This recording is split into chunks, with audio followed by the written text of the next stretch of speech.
Yeah, welcome everybody. In this session, I'll be speaking about two things. First, I'd like to share some strategies that you can use for building high-performing teams. And secondly, I'll speak about basketball a lot. And believe me when I say these two have more in common than you might initially think. But allow me to introduce myself first. My name is Peyman Pakzad. I'm the head of digital marketing at NESCAFÉ, Dolce globally, which is a Nestlé brand.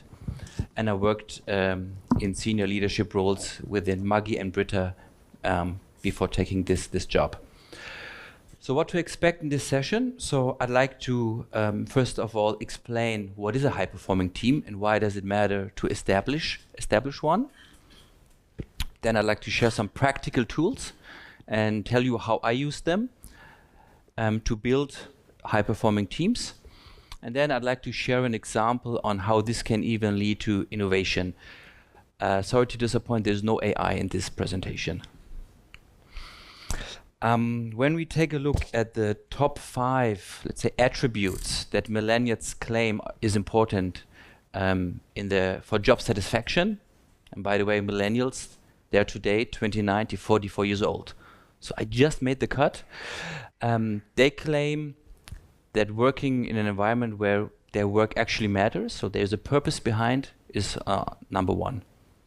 And among the top 5 attributes, being able to work in a collaborative culture and having leadership that is based on trust are added as well. And those 3 attributes I'd like to help you with some tools. So like a must-have, a prerequisite is a company purpose, right? Without this, it's hard to get your employees motivated to come to work and proudly work for your company. And there are different types of purposes that all are valid. Patagonia is focusing really more on the planet and the environment. Dove is all about giving confidence to women. The purpose of Google is giving access to the world's information. And Nescafé Dolce Gusto's purpose is sharing the excitement that you have in a coffee shop with everyone. So 4 different types of purposes, but they help to get your team motivated. But this will not be enough. There's a lot of uncertainty that your team members, yourself, will need to face on a daily basis. And as leaders, it's within your role to help that your team builds resilience against these uncertainties. And this can come from different topics. Change in organization. I get a new line manager. I'm added into a different unit. What's happening now with my role and my scope? I work in marketing. We face a lot of fluctuating budgets. Business is not good, budget go down. What happens with the favorite project that I wanted to work on this year? So this can lead to a lack of motivation, and that's what we as leaders must try to avoid. And here the concept of a high-performing team can help to give guidance when there's uncertainty. One of the, let's say, most famous high-performing team is the 1992 Dream Team, the national team of the United States that played in the Olympics, one of the most successful basketball teams ever. When I showed this to my team, they said, Peyman, we don't care about basketball, that's not a high-performing team for us. So I asked them, what is a high-performing team for you? This is what they come up with. Well, we can debate if that's actually a high-performing team. And for the sake of this presentation, allow me just to go back to basketball. Especially since Germany is the reigning world champion in basketball, I'll use them for the rest of the presentation. How can you define a high-performing team? There are definitions that state a high-performing team achieves more tasks, less time, with less manpower, and we will overachieve all the KPIs. But this will not motivate at all any team members. The definition that I like to share where I have the best experience is you just simply give more time to your team. More time to do what the team actually loves. More time to explore new things and more time to support each other. There's the model from Tuckman that explains the different stages a team goes through. And I think it's quite important to understand that it's normal to go through these stages. We have the first stage, that's the forming stage. You're establishing a new team, maybe from the ground up, or you're adding new members to your team, or you have inherited a team because of restructuralization that you had. So the individual members still feel not as part of the group, and the ground rules are established. Next is the storming phase. Everybody wants to stand his ground and to make sure they have an important role to play. And this is normal. The team still sees themselves as individual players and not part of a bigger team. And conflicts will happen and will be addressed. And rules and leadership, there's quite some resistance against them. Then the team starts slowly to understand that different viewpoints are also okay to achieve work and to get things done. Following is the performing phase. The team trusts each other. They work together. And the hierarchy is less important. And finally, you reach the adjourning phase where the team celebrates the victories that they have achieved of the year, and they plan for the future. I'd like to demonstrate these phases again with basketball. So this is Gordon Herbert. He was the national coach of the German basketball team. He started this role in 2021. And he had an agenda. He said, I will assemble team members that commit for 3 tournaments. For the European Championship, for the World Championship, and for the Olympics. And the goal was to qualify for the Olympics, and out of these 3 tournaments to win 1 medal. There were team members that did not commit to this plan. On the left, you see Maxi Kleber, plays for the Los Angeles Lakers. He did not commit to play for the European Championship. And then the team captain, Dennis Schröder on the right, he openly criticized this, which led to a public dispute, and Maxi Kleber he even resigned from the national team entirely. So there you had your first storming phase. During the World Cup itself, the storming phase continues, as we can see in this clip. Alles gut, Jungs. Was ist mit dir? Jungs, seitdem ich 15 bin, rede ich nicht so mit dir die ganze Zeit immer, um das Beste rauszukriegen von dir. Meint das nicht? Hey, let's go! Fuck, sit down! Let's go! Sit down! So here, Dennis Schröder and Daniel Theiss, they really got into an argument. The coach jumped in, fuck, sit down, he's grabbing him by the arm. And at that time, as you can see, Germany was trailing by 10 points. This was an elimination game. So he benched the 2 players. They had to talk it out. And they come back strong, and they even won the World Championship.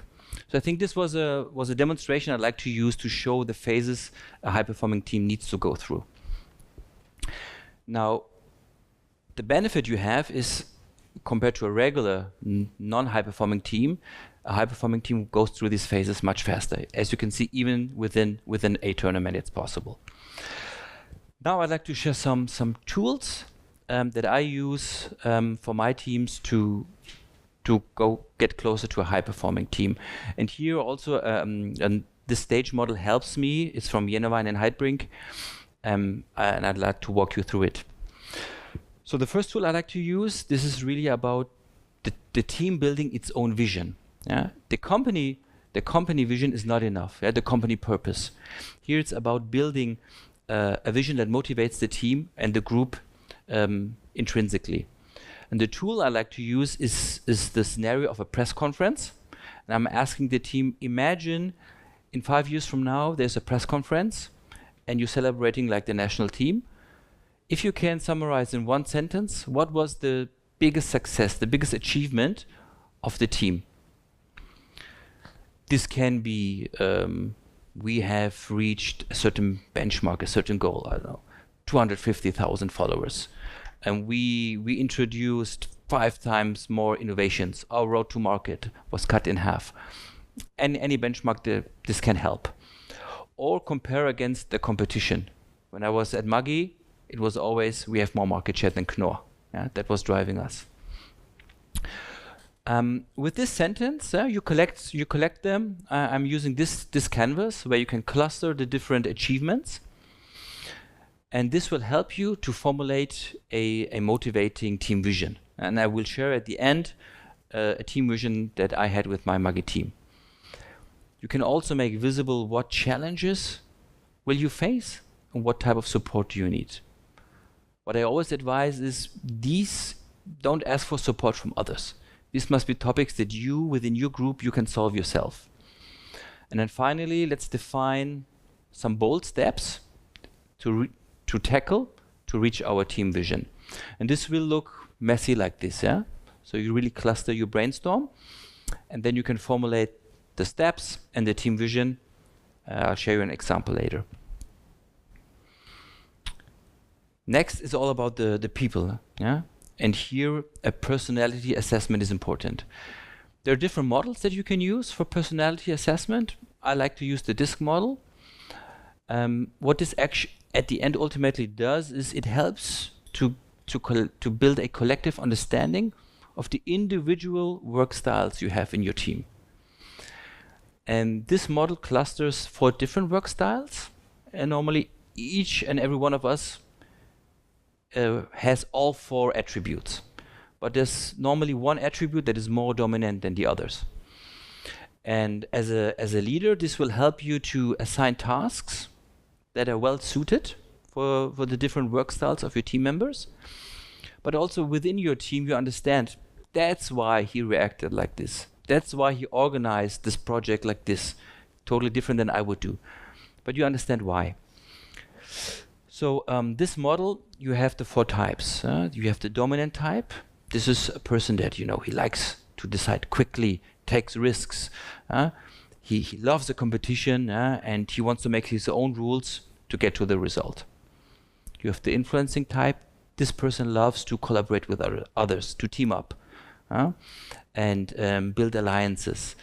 But he also expresses his feelings, very openly, and he enjoys being in the spotlight.